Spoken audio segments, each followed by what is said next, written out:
Hi, I'm Melissa Glenny. I'm founder and president of Franklin Professional Associates, and I'm sharing with you 5 questions that I highly encourage you to be including in your interviews when you're interviewing candidates who will be working from home.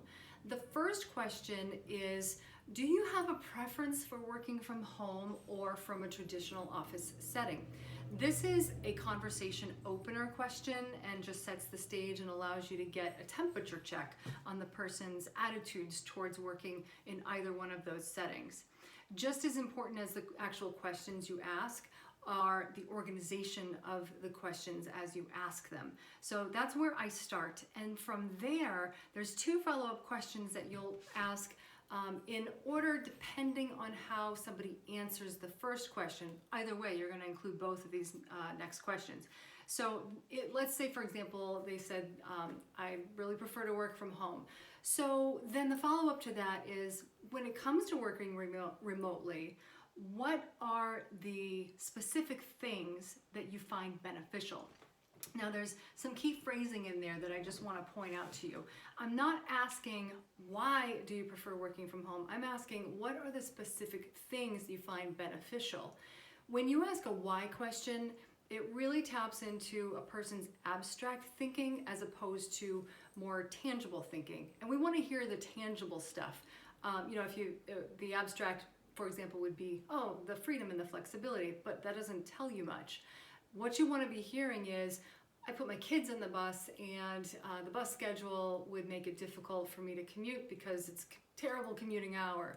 Or I'm a runner and I love going out in the middle of the day and just getting a run in.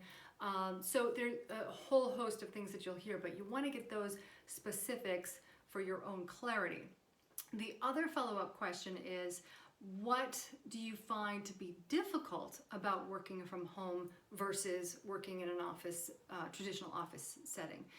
And this is again phrased in a key way, because we don't want to focus the conversation on what the individual struggles with. I mean, what I'm really trying to get at is where are the weaknesses, or where are the areas that we would need to focus on development to make sure they have the appropriate skills to effectively conduct themselves in a working from home setting. But we want to make sure that we're keeping the conversation about the difficulties of the situation, not the weaknesses or the struggles that they personally have. The 4th question is, how do you organize yourself? And listen in these cases for their thought process in the way that they describe that to you. Are they talking about organizing their time, or is it organizing tasks and papers and projects?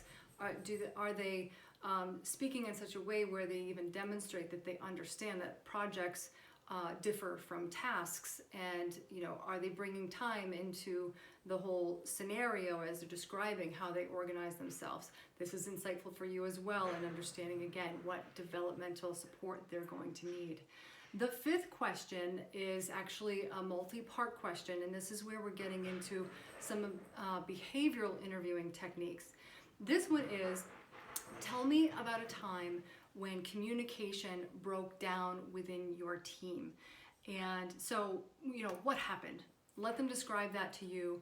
And then the follow-up question to that is, what did you do to respond? So again, you're kind of listening to what is the person's perception of how the communication broke down, their role in the grand scheme of things.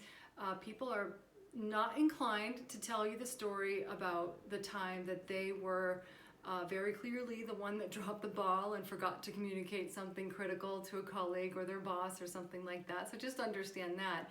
But you do want to make sure that you're digging in, and you could go a little bit further if they're not giving you a really comprehensive answer so that you're able to glean that.